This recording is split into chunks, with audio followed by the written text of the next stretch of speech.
But what happens, where it gets lost is this. My dad always said to me, Joe, get up in the morning and put the interests of those people you serve ahead of your own. Ahead of your own, you'll always come out ahead. That's where we've lost it. People, there's nothing wrong with making a buck, but if you're making a buck is at the sacrifice of somebody else's interest, that's where the wheel gets bad. That's where the exchange, if you will, with the universe gets bad. That's why people get sick. That's why bad things happen, both in chiropractic, medicine, or any other form of care. Any way we treat our planet, Earth, right? We're putting our interests ahead of somebody else's. That's the reality. That's what happens with these flu shots and so forth. We're putting the interests of themselves, the pharmaceutical companies. They're privately held. They've got shareholders. Geez, I got to come out with a new drug. I got to call it, we'll put a Z in front of it, Zithromax. Ooh, that sounds kind of fast and cool and sexy. Bam, we'll market it. Bam, we get it out there. That's what they do. They get focus groups and everything. That's how they do it. They're just trying to make money, but at the sacrifice of everybody else, right? Doctor, you guys were in Murphy's, Dr. Dan Murphy's yesterday. He went over the flu shot. What's really interesting in New York State is that we were actually licensed in many states across the country because of the benefit that chiropractic demonstrated in handling flu back in 1918. Now we know now why that happens, because primarily the sympathetic inhibition causes a dramatic increase or suppression of the immune system. So by releasing that, the immune system works the way it's supposed to. Pretty incredible stuff. But that being said, that's why I want to really share that with you, because now in New York State, even though we were licensed under the treatment, if you will, of flu and how successful we were, you're not allowed to treat infectious diseases. So I think that's funny, because we have so many parents that come in and they're like, oh my God, my kids are under care, I started care, and their ear infections got better. So they go and say to their pediatrician, now we don't treat anything, and we're very clear with people that we don't treat anything, but then they go back to the pediatrician and say, my child, they cleared up because Dr. Joe treated her ear infections, and then what? The pediatrician, they're happy that the ear infections are better? No, what are you kidding me? He's what? I don't care if he's better or not.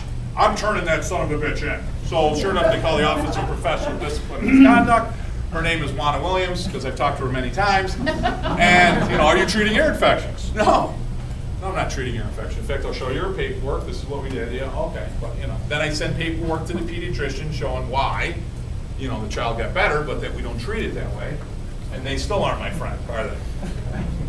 They look at you as a threat, unfortunately. So, okay? A couple more things here. This is stuff that, again, that Dr. Murphy went through yesterday. That's what happens when you speak last. Everybody steals your material.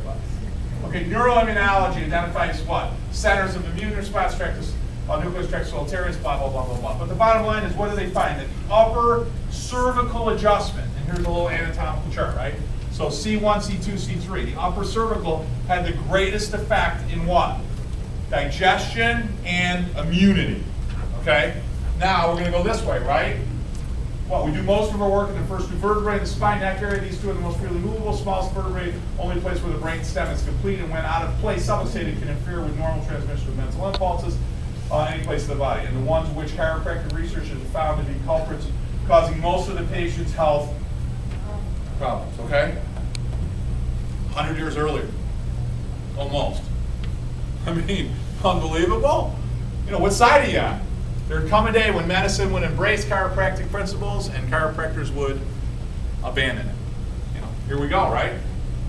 What side of the aisle are you on? This guy was brilliant.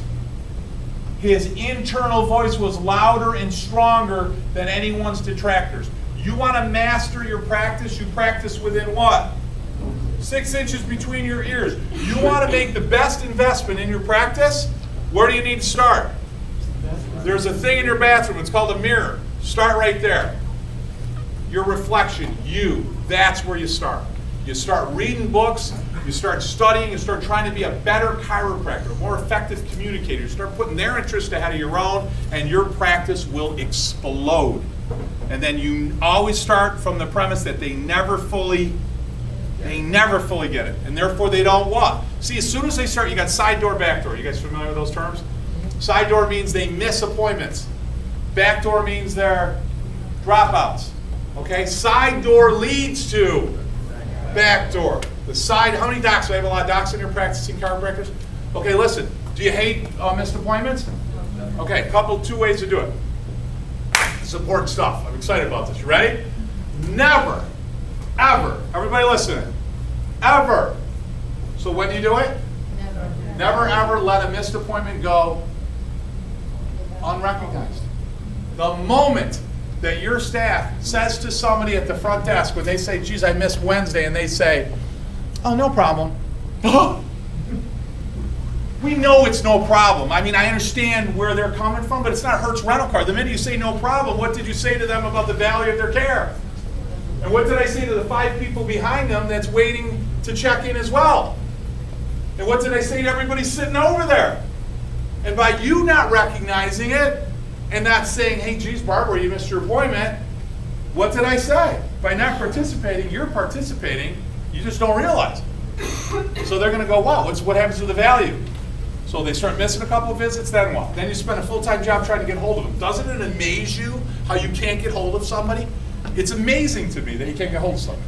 When they want you, they're right there for you, right? But then you're saying, hey, geez, you missed your appointment. You're calling them, texting them, cell phone, work, email, and you can't, like, what happened to them? It's like they're avoiding you. Oh my God, it's Borio. Oh my God, I don't want to talk to him.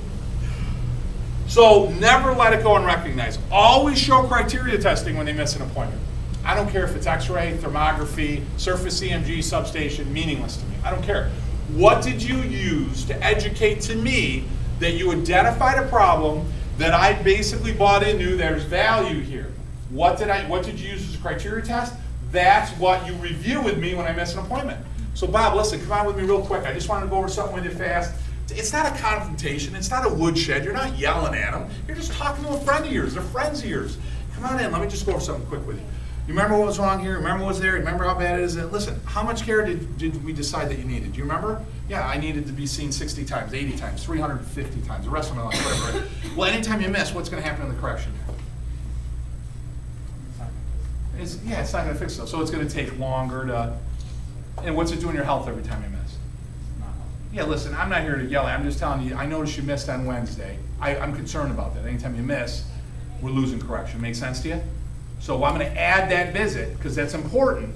That visit's important. I'm going to add that visit to the 3-time-a-week schedule, because I'm only there 3 times a week. I can't make it up on Friday. I'm not there 4 days a week, right? So I'm going to add that visit to the end of the 3-time-a-week schedule. Therefore, you can, right? Number 1. Number 2, always review your criteria testing at re-exams. Always review them on re-exams. When do you do it? Always. Every time they have a re-exam. Why? You can't just do a re-exam. Who's a re-exam for primarily? It doesn't mean that you're not getting clinical information from it. I'm not saying that. But who is it primarily for? It's for them. So make it another educational. Best friend gave me the best advice. He said each day